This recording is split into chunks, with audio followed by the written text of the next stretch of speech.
Halo healthy people, apa kabar? Jumpa lagi dalam acara podcast Rumah Sakit Santo Borromeus Med Talk bersama saya host hari ini Dr. Yosi Yuliana. Healthy people, tahukah bahwa setiap tanggal 1 Desember kita memperingati Hari AIDS sedunia? Dan temanya pada tahun ini adalah bersama hadapi perubahan, jaga keberlangsungan layanan HIV. Nah, sudah hadir bersama saya di studio podcast Rumah Sakit Santo Borromeus. Hari ini ada dokter-dokter yang cantik-cantik dan tampan dari Klinik Dermatovenereal dan Estetik Rumah Sakit Santo Borromeus. Saya perkenalkan dulu ya para ahli yang akan bergabung dalam podcast kita hari ini. Dr. Jean Dark Maria Chiam Shanli, SPDVI Fins DV. Selamat pagi dok. Pagi dokter. Dr. Sri Duyanti, SPDVI SH Fins DV FAA DV. Selamat pagi. Dan Dr. Peter Nugraha Sokmaji, SPDVI MH. Selamat pagi dokter, apa kabar? Baik, sehat semua ya dok ya. Oke, Sehat, terima kasih puji banyak Tuhan. sudah bergabung bersama Rumah Sakit Santo Borromeus dalam acara podcast hari ini. Healthy people, untuk bisa menyaksikan tayangan podcast hari ini, jangan lupa nanti bergabung di kanal YouTube Rumah Sakit Santo Borromeus di Rumah Sakit Santo Borromeus Official. Lalu juga bisa langsung di subscribe kanalnya, lalu di like dan jangan lupa di share ke kerabat healthy people agar bisa membagikan informasi yang berguna seperti hari ini. Mulai sekarang kita akan panggil panggilan aja ya dok ya, dengan Dokter Shanli, Ya. Dokter Yanti dan Dokter Peter. Oke, kita mulai dari siapa dulu nih? Kita akan membahas topik HIV/AIDS, berarti mulai dari Dokter Yanti. Oke, apa sih dok HIV/AIDS itu dokter? Jadi HIV/AIDS itu suatu definisi penyakit. Kalau HIV-nya sendiri adalah Human Immunodeficiency Virus. Nah, itu merupakan suatu infeksi yang disebabkan virus HIV.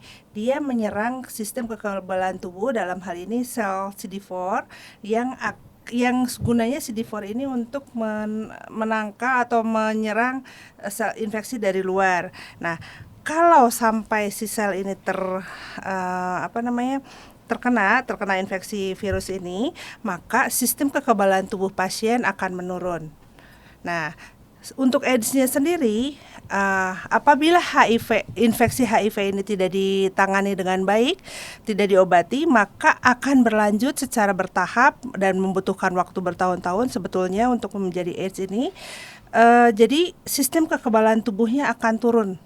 Jadi semua penyakit-penyakit atau infeksi-infeksi dari luar yang sebetulnya pada orang sehat tidak menimbulkan gejala, atau misalnya pun gejalanya kalau terjadi adalah minimal, maka pada orang dengan HIV AIDS ini yang sudah mencapai AIDS akan menjadi berat. Gitu. Jadi virusnya secara spesifik menyerang kekebalan tubuh. Betul. Ya dok ya. Berarti kalau orang yang HIV positif belum tentu akan menjadi AIDS, dokter Yanti? Ya, jadi orang yang HIV positif apabila sudah mendapatkan penanganan tepat dari awal dan mendapatkan pengobatan, tidak akan berjalan menjadi suatu AIDS. Bahkan bisa, nanti kita akan ada pemeriksaan namanya viral load. Nah, kalau viral loadnya tinggi, nanti bisa diobatin. Kemudian kalau rajin minum obat bisa sampai 0. Tidak akan bisa, seorang pasien tidak akan mencapai AIDS bahkan kalau rajin minum obatnya. Oke, jadi kalau misalnya orang yang AIDS itu pasti HIV positif, tapi kalau yang HIV positif berobat tidak akan menjadi AIDS ya dok ya? Betul. Kalau untuk kejadian HIV baru sendiri, apakah masih ada dok di kota Bandung ini? Di kota Bandung masih bisa kita temukan. Saya juga menemukan di klinik beberapa. Ya memang kita harus aware dengan hal itu ya. Kita tidak bisa menyebutkan angkanya pastinya berapa karena merupakan suatu fenomena gunung es. Yang kita lihat angkanya di permukaan tidak sesuai dengan kenyataan di lapangan karena adanya yang kita sebut stigma. Orang-orang takut untuk berobat, kemudian juga orang-orang tidak menyadari tentang penyakit ini. Edukasi tentang penyakit-penyakit ini juga memang mungkin antara mereka tidak takut belajar atau tidak mengetahuinya ya. Nah, itu yang harus kita hadapi saat ini, tantangan untuk kita semua sebagai tenaga kesehatan. Jadi kalau di praktek dokter juga masih beberapa kali atau masih Masih menemui juga ada, ya? ya setelah sekian tahun silent ternyata saat-saat ini meningkat ya. Oke. Banyaknya di kelompok usia berapa, Dok? Biasanya usia produktif. Oh, kalau dari dokter Secara seksually aktif ya biasanya. aktif. Lebih banyak di kelompok laki-laki, perempuan atau sama saja dokter saat ini? Saat ini yang saya banyak temukan secara pribadi adalah pada kelompok laki-laki yang berhubungan seksual dengan laki-laki. Kalau dari dokter Shanli atau dokter Peter mungkin pengalaman di kliniknya boleh di-share juga. Ya baik, terima kasih Dokter Yosi. Ya, penyakit HIV/AIDS ini memang sesuatu hal yang patut kita bersama ketahui untuk mencegah penularan. Karena ternyata kasusnya tidak pernah menurun ya. Ada terus dan sudah beberapa dekade ya. Artinya kita sama-sama bertanggung jawab untuk mencegah transmisi ini, dan apabila sudah terjangkit, bertanggung jawab juga untuk melakukan pengobatan seperti yang disampaikan oleh Dr. Yanti. Untuk memperpanjang hidup, memiliki kualitas hidup yang baik, sekarang sudah ada terapinya yang sangat baik ya. Nanti akan dijelaskan lebih dalam oleh sejawat saya Dr. Peter mengenai terapinya. Jadi memang di klinik-klinik juga masih banyak dok kasus-kasus HIV/AIDS yang terdeteksi walaupun belum tentu ada gejala begitu. Pada saat kita screening, pada saat kita menemukan penyakit yang lain, kemudian kita menaruh kecurigaan adanya infeksi HIV, lalu kita lakukan pemeriksaan, ternyata positif. Jadi masih ada dok. Ya. Kalau dokter Peter di klinik? Ya, jadi sebenarnya kan nanti yang paling sering pasti kita menemukan kalau pasiennya ada infeksi menular seksual ya. Terus selanjutnya biasanya infeksi menular seksual harus kita periksa screening untuk HIV. Kadang-kadang kalau pasiennya bilang dia pengguna narkoba yang disuntik terutama, kita juga mungkin akan memeriksanya. Tapi yang menarik adalah kan HIV ini sebenarnya bukan penyakit dengan gejala hanya satu seri aja gitu ya. Kita tahu dia menurunkan kekebalan tubuh, dan kalau kekebalan tubuh turun, penyakit-penyakit lain ada yang bisa keluar yang padahal bukan penyakit HIV. Kayak beberapa waktu yang lalu ada seorang pria, Mulai nadanya kakek-kakek, malah umurnya 60-an, 65-an ya. Terus dia datang berobat hanya dengan keluhan ini ya, badannya ada ruam merah, terutama di daerah rambut dan ketombean. Cuman kalau dilihat itu kan biasanya penyakitnya ada yang tertentu ya, yang mirip begitu pada orang normal. Cuman ini tingkat keparahannya dan lokasi penyebarannya itu rada unik. Jadi kita kalau dokter kulit bukan cuma lihat warnanya, bentuknya, tapi lokasi nyebarnya di mana juga itu bisa beda penyakitnya. Nah, akhirnya diperiksalah HIV. Tapi salah satu yang bikin saya curiga memang ada perkataan-perkataan dia yang rada menjurus ke sana. Dia sendiri nggak curiga karena udah beberapa kali periksa dokter lain. Nah, ternyata umur 60 HIV. Karena pernah berhubungan dengan bebas. Kalau ini kebetulan karena begitu ya. Dan ya kasus-kasus begini rada jarang, biasanya kan usia reproduksi ya, yang lebih sering dewasa muda gitu. Seperti Pengalaman yang saya tadi sih. disebutkan dokter Yanti, lebih banyaknya di usia yang sexually aktif, tapi tidak menutup bisa terjadi di kelompok usia yang lebih muda atau yang lebih lanjut ya dok ya. Oke, dan tadi tanda dan gejalanya atau keluhan pada saat pasien datang itu bisa beragam ya. Bisa mulai dari karena screening tidak ada keluhan, bisa sampai mulai tadi sudah ada gejala ya dokter Yanti ya. Jadi memang healthy people harus mewaspadai tanda dan gejala dan risiko-risiko yang bisa menimbulkan penyakit atau infeksi dari si virus HIV ini ya dok ya. Kalau untuk saat ini dok, kita ke dokter Shanli ya dok. Kira-kira faktor resiko penularan HIV itu apa aja dok? Selain tadi sudah sempat disebutkan hubungan seks bebas itu dok. Ya, baik. Nah ini penting diketahui ya, penularan HIV itu berbagai cara ya. Paling banyak memang terjadinya melalui hubungan seksual, karena virus HIV itu bisa berada di dalam cairan semen. Jadi cairan semen itu yang ada pada cairan laki-laki ya pada saat ejakulasi. Kemudian cairan vagina dan juga melalui ASI ya. Nah, karena penularan melalui hubungan seksual, baik itu pada heteroseksual, homoseksual, apalagi lebih banyak, atau biseksual. Ya. Oleh karena itu, pada orang-orang yang memang berisiko harus menggunakan kondom, ya gitu, walaupun itu tidak 100% melindungi. Kemudian juga penularannya bisa melalui transmisi dari ibu ke anak, ya karena melalui cairan tubuh, melalui tali pusat masuk ke dalam bayi, janin di dalam tubuh pada saat kehamilan atau pada saat melahirkan atau sesudah melahirkan pada saat menyusui. Juga melalui produk darah, ya, baik itu melalui transfusi atau pada saat melakukan injeksi, terutama pada IDU ya, pada orang pecandu narkoba suntik yang menggunakan jarum suntik secara bersama-sama dengan teman-teman HIV-nya atau teman-teman lain yang belum tentu HIV jadi ketularan, gitu ya. Dan juga kalau ada transplantasi organ juga bisa menular. Oleh karena itu selalu kita lakukan screening pada pemberian donor darah maupun transplantasi organ gitu. Itu untuk penularannya, Dok. Ya.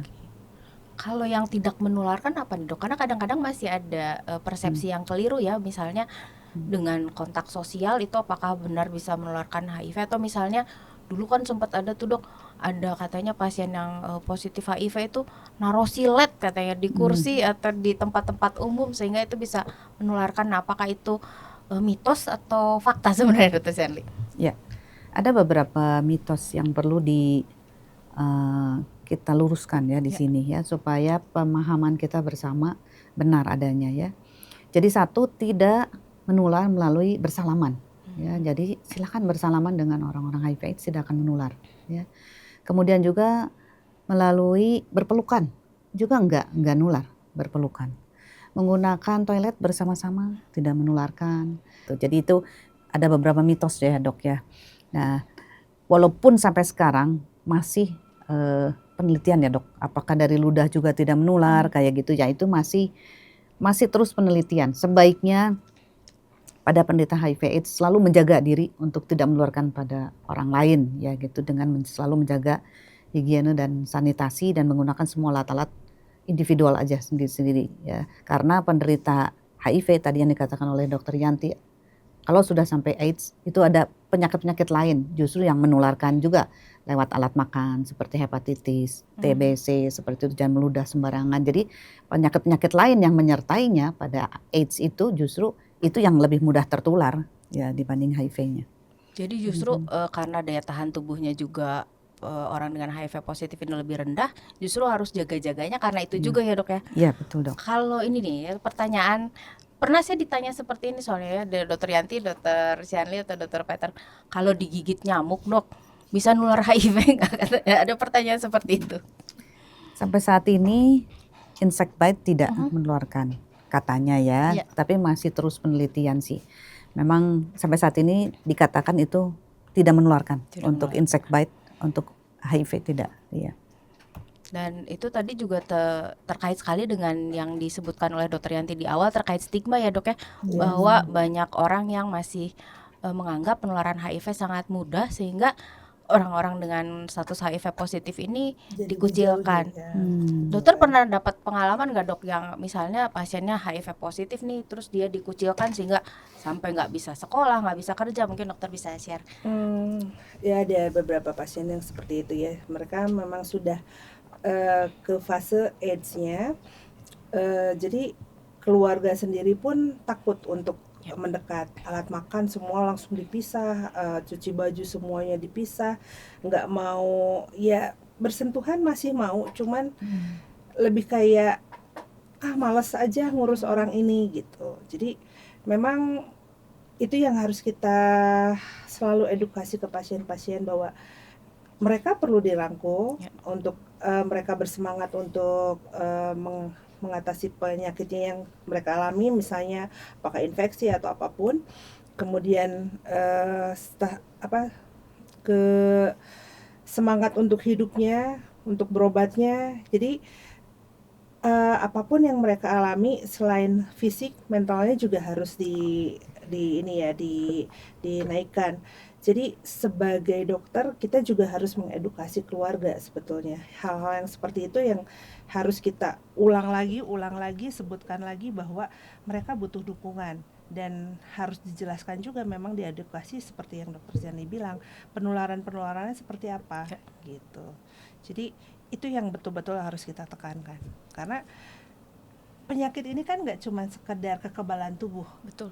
tapi yang mental health-nya juga pasti kena gitu. Jadi itu yang kita nggak cuma ngobatin penyakit tapi juga mentalnya juga kita harus jaga. Jadi keluarga sangat berperan penting untuk keberlangsungan pengobatan pasien sendiri gitu. Jadi memberikan support secara spiritual, secara finansial juga ya gitu.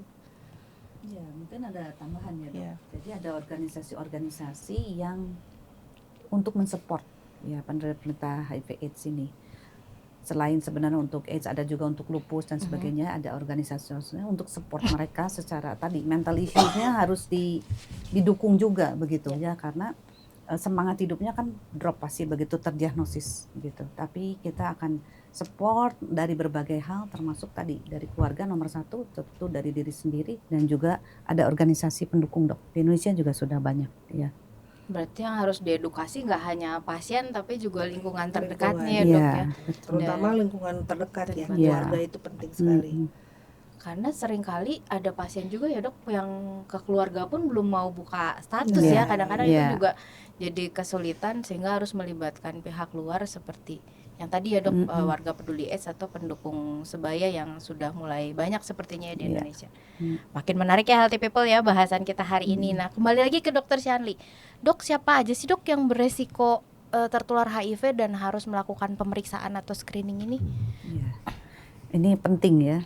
Jadi di Indonesia memang belum diwajibkan untuk pemeriksaan rutin atau pemeriksaan yang harus dilakukan pada usia tertentu. Kalau di Amerika mulai umur 13 tahun sampai umur 50 tuh dalam hidupnya sekali harus lakukan tes HIV.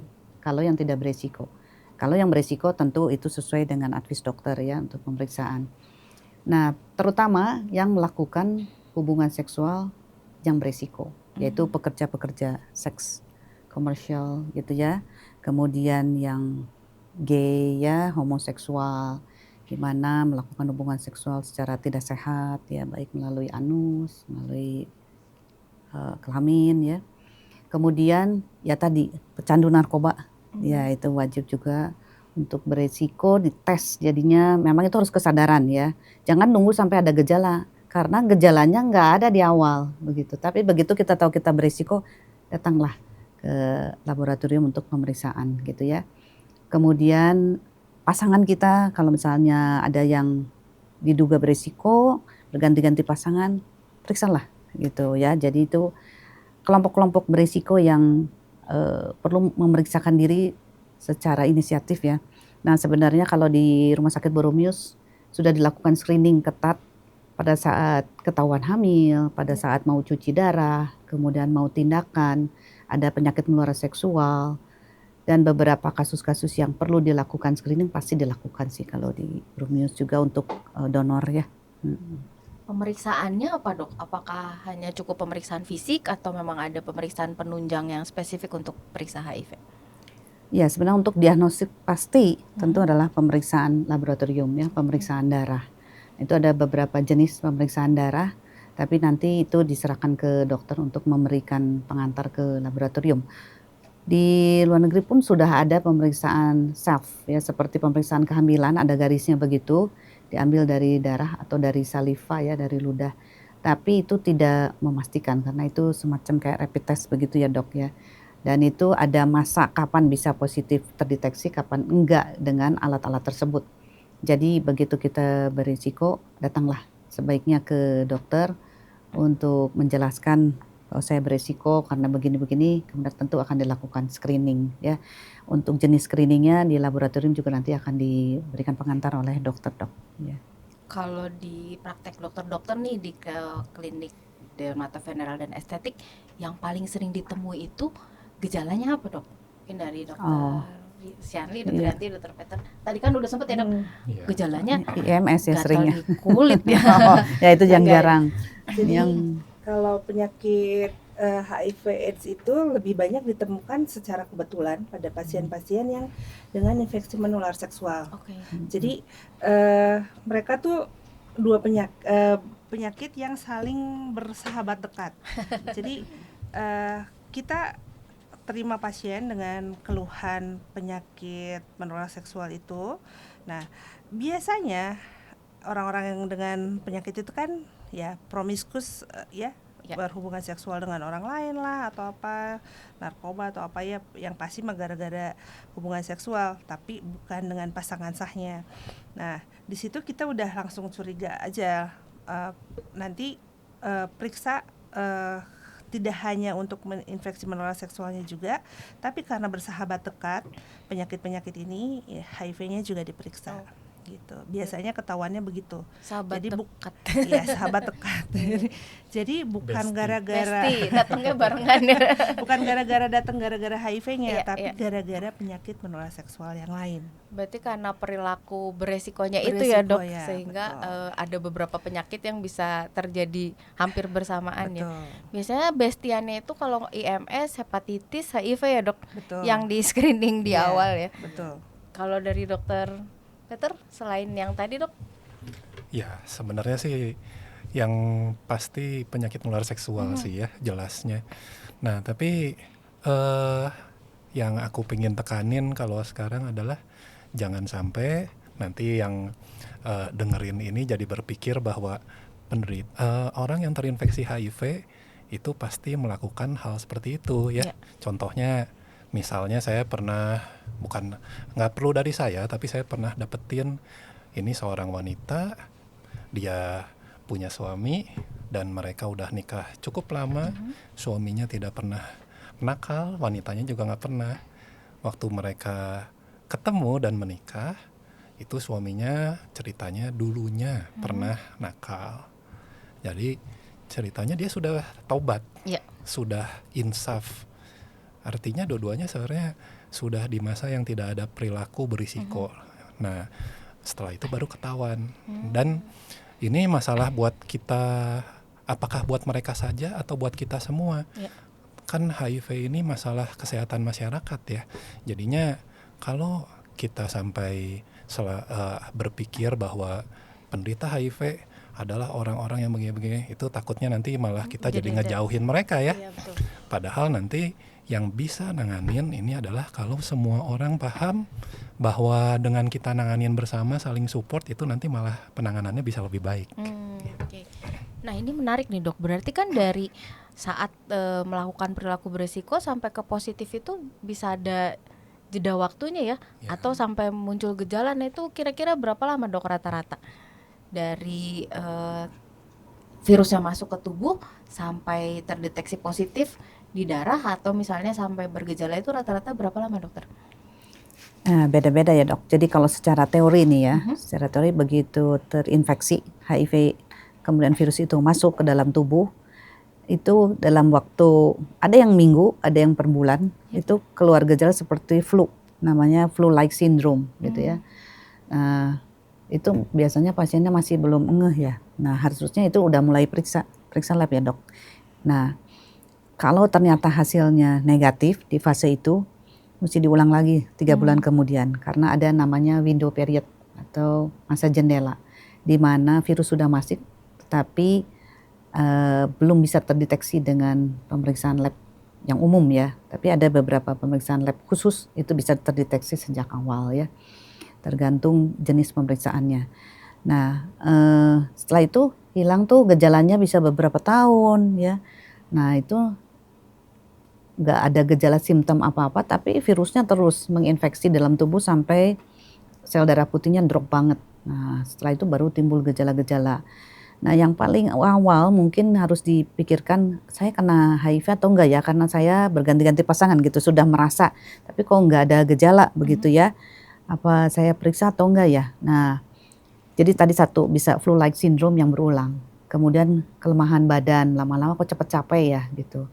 Kemudian kok kayak ada benjolan-benjolan kelenjar seperti itu. Kok belakangan suka ada kelainan kulit, ada infeksi jamur. Kemudian belakangan lagi mungkin keringat dingin udah mulai ya, kemudian bentuk tubuhnya sudah berubah, kemudian lagi sering diare mungkin ya, demam seperti itu. Nah kalau udah gejala-gejala kayak gitu tapi tidak jelas, datanglah ke dokter. Nanti dokter akan melakukan namanya anamnesis untuk bertanya riwayatnya, termasuk kalau kita menduga ke arah HIV akan ditanya perilaku seksual maupun risiko-risiko lain ya, seperti sering transfusi dan sebagainya.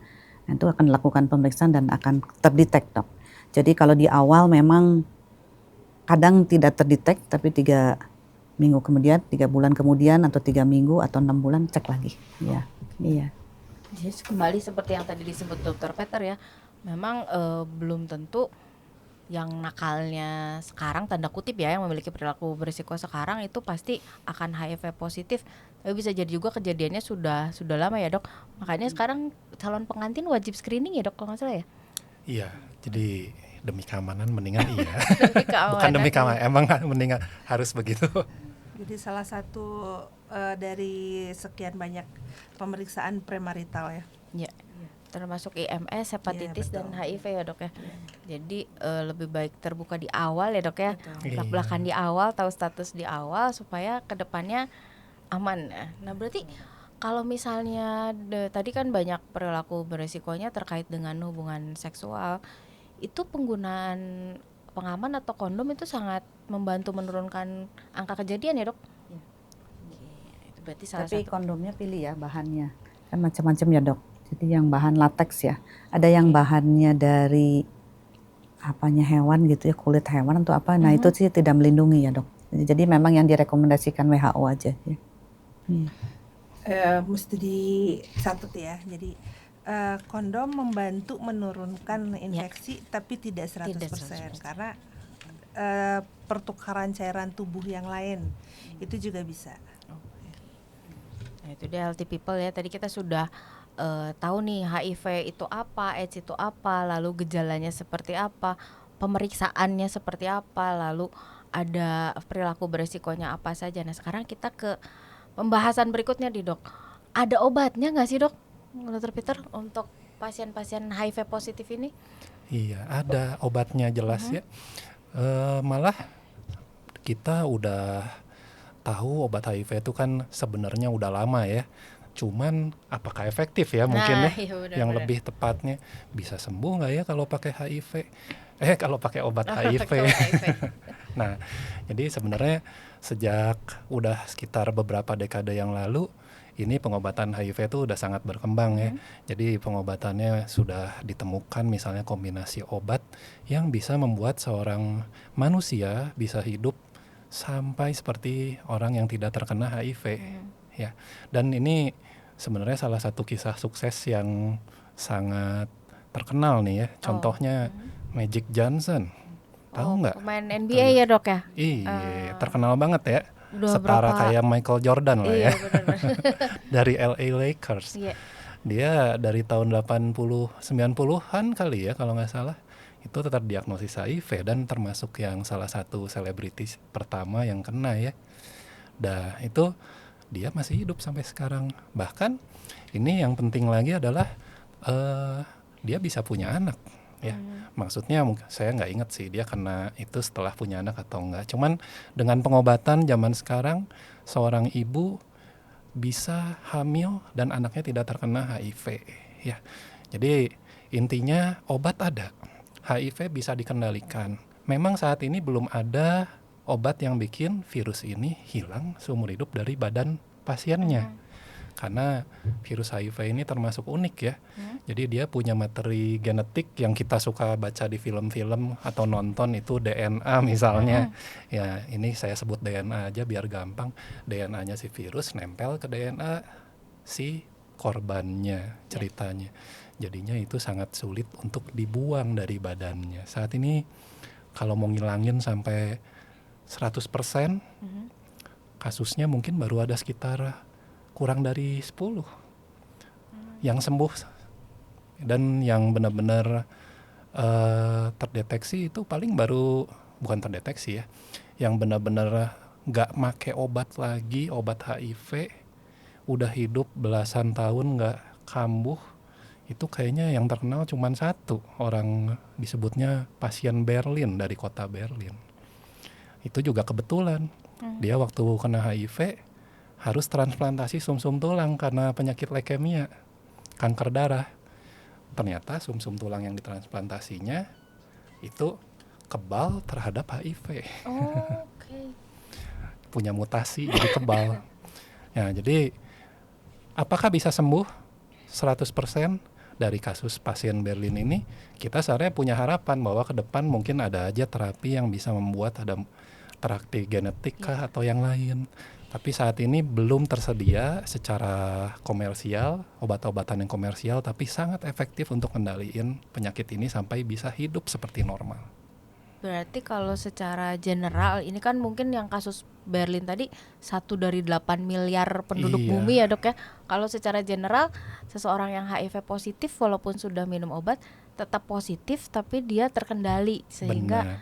bisa hidup produktif dan normal seperti biasa ya. Iya. Itu Seperti Magic Johnson seperti Magic Johnson. bikin yayasan buat bantu orang juga masih hidup sampai sekarang. Nah itu kalau misalnya seseorang yang sudah minum obat ARV ya dok ya, antiretroviral untuk yang HIV ini taunya ini pengobatannya efektif dari apa aja dok? Nah, ya. Jadi sebenarnya tentu saja kesehatan tuh banyak segi ya, aspek. Misalnya dari gejala-gejala yang tadi disebutkan oleh Dr. Sianli makin menghilang. Tapi nanti yang jadi penanda paling utamanya sebenarnya bisa kita bilang ada dua ya. Jadi yang tadi disebutin Dr. Yanti, viral load misalnya itu artinya tuh jumlah virus yang ada di tubuh pasiennya ya. Jadi tentu saja harapan kita adalah jumlah virusnya ditekan sampai kalau targetnya tuh tidak terdeteksi ya. Nah, terus yang kedua adalah setelah virusnya turun, sel yang dirusak oleh virusnya pasti pengennya kembali normal. Itu yang kita sebutnya hitung CD4 yang tadi diceritain, sel CD4 itu yang terinfeksi. Kita pengennya sel CD4 ini makin lama makin naik. Nah, dengan dua itu parameter itu membaik ya tentu saja kualitas hidup pasiennya mestinya juga akan membaik, nggak ada gejala lagi diare misalnya yang berulang. Harapannya penyakit-penyakit yang tadi bisa menyertai juga makin menghilang begitu. Oke, nah gimana tuh dok caranya? Apakah minum obatnya seminggu sekali, sebulan sekali, Ya. disuntik atau gimana dok untuk saat ini yang tersedia secara luas di Indonesia? Jadi yang tersedia secara luas saat ini obatnya memang obat makan yang dimakan setiap hari ya. Dan ini penting sekali bahwa dulu tuh paradigmanya orang kalau misalnya virusnya udah ada tapi sel daya tahan tubuhnya belum rendah, belum turun banget, itu nggak perlu diobatin. Sebenarnya kalau sekarang bahkan orang baru ada virusnya pun sebisa mungkin diobatin karena semakin cepat ternyata nanti itu dia lebih cepat jadi normal lagi sel daya tahan tubuhnya ya. Nah, obat-obatan ini tuh sebenarnya zaman dulu juga ada bisa sampai 3 tablet, 5 tablet dalam sehari. Di zaman sekarang sudah diproduksi yang dalam satu tablet itu isinya udah beberapa kombinasi obat dan ini harus kombinasi. Dan catatannya yang penting adalah kalau sudah makan obat ini usahakan makan terus. Jangan berhenti-berhenti kecuali disuruh dokternya dan hampir pasti dokternya akan menjaga keamanannya. Rugi kalau udah ke dokter masih mikirin saya takut efek samping ya. Ini kayak saya udah bayar kontraktor tapi saya masih ketakutan rumahnya bakal roboh gitu. Ya. Jadi dokter nanti akan memberikan obat yang akan dipertahankan jangka panjang dan nanti dokter akan menjaga keamanannya. Karena jadi sekarang sudah ada obatnya tersedia secara luas, minumnya juga praktis sehari 1 kali sudah dari kombinasi beberapa obat, hampir seperti yang punya penyakit kronis lain ya seperti hipertensi atau diabetes ya dok. Ya dan bahkan Minum obatnya. mestinya di negara maju itu kira-kira ada 6 bulan terakhir kali ya yang lenacapavir ya itu yang suntik disuntik ya, 6 bulan 6 bulan sekali sekali. untuk pencegahan. Ada juga sih sebenarnya yang buat suntik sebulan sekali, tapi itu belum ada di Indonesia ya. Ya. Jadi untuk saat ini juga sudah ada kemajuan ya dibanding beberapa tahun yang lalu obatnya sudah lebih banyak tersedia juga sepertinya dok di fasilitas-fasilitas kesehatan, Ya, di rumah sakit, di puskesmas juga sepertinya sudah mulai banyak ya dok yang menyediakan iya. obat untuk HIV ini. Oke, jadi Healthy People, hari ini kita banyak sekali membahas tentang HIV/AIDS. Intinya adalah ada perilaku-perilaku beresiko yang harus diketahui, lalu ada screening atau pemeriksaan yang bisa dilakukan oleh kelompok yang memiliki perilaku beresiko itu tadi, atau yang tidak memiliki perilaku beresiko tapi juga dilakukan screening seperti tadi ya, ibu hamil, pasien yang cuci darah, lalu pasien TBC ya dok ya. Sekarang pasien TBC juga dicek HIV juga, dan begitu positif walaupun tidak bergejala langsung diterapi karena akan memiliki hasil yang jauh lebih baik dengan angka harapan hidup yang seperti tadi ya dok, bisa 20 tahun, 30 tahun. Oke. Bisa lebih. Dan sekarang juga banyak sepertinya yang teman-teman ODIF yang usianya sudah di atas 50-60 tahun ya dok, selama minum obatnya teratur. Dan itu tadi yang juga penting, dukungan dari keluarga dan lingkungan terdekat ya dok. Dan kitanya sendiri sebagai masyarakat tidak boleh menstigma karena ternyata penularannya tidak semudah itu ya, tidak menular melalui kontak sosial. Nah, luar biasa sekali. Boleh mungkin pesan-pesan untuk Healthy People dari Dr. Shanli terkait HIV/AIDS atau terkait kesehatan secara umum, dokter? Ya, mari kita berantas penyakit HIV secara bersama-sama. Tugas kita ya untuk bersama-sama mendukung program pemerintah, terutama pada pasien-pasien khususnya dalam rangka Hari AIDS Nasional ini, pasien-pasien HIV/AIDS. Ya, mari kita bantu, kita support, kita beri bantuan edukasi juga pada mereka ya, dan dapatlah pemahaman yang benar mengenai penyakit ini dan berobatlah dengan baik ke dokter karena obat-obat sekarang sudah tersedia. Tetap semangat pada penderita-penderita HIV/AIDS, tetap semangat hidup karena obat sudah ada, asal mematuhi bisa hidup panjang. Terima kasih. Dari Dokter Yanti. Jauhi stigma. Ya. Kemudian juga berempatilah pada pasien-pasien dengan HIV/AIDS. Dari Dokter Peter. Ya, ini satu hal yang pengen saya jelasin lagi. Ini ada sebenarnya dari hasil penelitian yang sangat kuat ya. Disebutnya U equals U, artinya undetectable equals untransmittable. Jadi begitu seorang yang terjangkit HIV itu jumlah virusnya sudah setelah diobati itu jumlah virusnya bisa tidak terdeteksi ya. Tidak terdeteksi bukan artinya tidak ada. Tapi penelitian menyatakan, ini datanya sudah sangat kuat, orang-orang yang sudah tidak terdeteksi ini tidak mungkin menularkan ya. Datanya sudah sangat kuat. Nah, gimana supaya kita bisa mencapai banyak orang yang tidak terdeteksi lagi virusnya walaupun terinfeksi? Tentu saja kita ingin bahwa orang-orang ini jadi berani datang ke sarana kesehatan. Dan itu biasanya yang bikin jadi halangan tuh adalah rasa malu dan lain-lain. Percayalah kalau datang ke dokter pasti kita tidak akan ngejudge macam-macam. Nah, yang bisa Healthy People lakuin apa? Berusahalah untuk saling support tadi ya. Jadi mereka pun belum tentu melakukan hal yang buruk ya. Mereka juga kalau sudah terkena bukan artinya tidak bisa menjadi manusia yang lebih baik. Bahkan mungkin saja nanti malah mereka melakukan sesuatu yang merubah masyarakat. Jadi kita harus terus mensupport mereka. Salah satu yang terkenal tuh malah seorang anak umur 11 tahun di Afrika Selatan.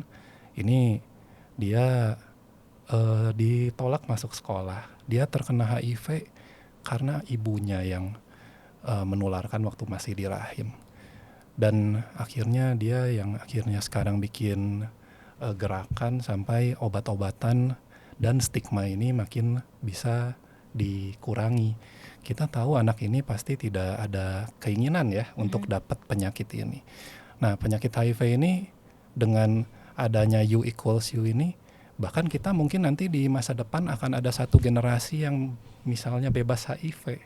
Kalau kita semua bisa saling mendukung, kalau ada orang yang mencurigakan malah kita bantu untuk deteksi dan support untuk pengobatannya. Gitu. Demikian dari saya. kalau pesan dari Dinas Kesehatan itu stop HIV/AIDS. Jadi suluh seperti yang kita lakukan pada podcast hari ini, suluh atau edukasi, temukan. Jadi tadi kalau misalnya ada yang bergejala ataupun yang belum bergejala tapi memiliki perilaku beresiko, temukan dan dibawa ke fasilitas kesehatan, obati dan pertahankan sehingga nanti akan tercapai yang U equals U itu tadi ya, seperti harapan kita semua. Luar biasa sekali Healthy People, perbincangan di podcast kita pada pagi hari ini. Sekali lagi terima kasih kepada para dokter dari Rumah Sakit Santo Borromeus yang sudah bersedia berbagi ilmu bersama kita hari ini. Healthy People, kalau untuk ketemu nih dengan dokter-dokter di klinik Rumah Sakit Santo Borromeus, bisa cek jadwal prakteknya di www.rsborromeus.com. Dan mulai 30 November 2025, Healthy People juga bisa ke Sunday Clinic, ada opsi klinik eksekutif untuk pilihan dokter sesuai perjanjian, atau klinik reguler untuk dokter penyakit dalam, kebidanan dan kandungan, dan dokter anak dan vaksinasi yang berjaga onsite. Untuk daftar ke Rumah Sakit Santo Borromeus yang lebih mudah dan bebas antrian, Healthy People bisa mengunduh Borromeus mobile apps di App Store ataupun di Play Store. Jadi jangan lupa follow selalu sosial media Rumah Sakit Santo Borromeus untuk info-info kesehatan menarik lainnya. Bye Healthy People, see you. Terima kasih ya dok. Terima kasih. Cinta sejati bukan hanya saling percaya. Sebagian orang beresiko lebih tinggi. Tes HIV dan IMS cepat, aman, dan rahasia. Ayo berani tes HIV dan IMS. Stop IMS dan HIV/AIDS.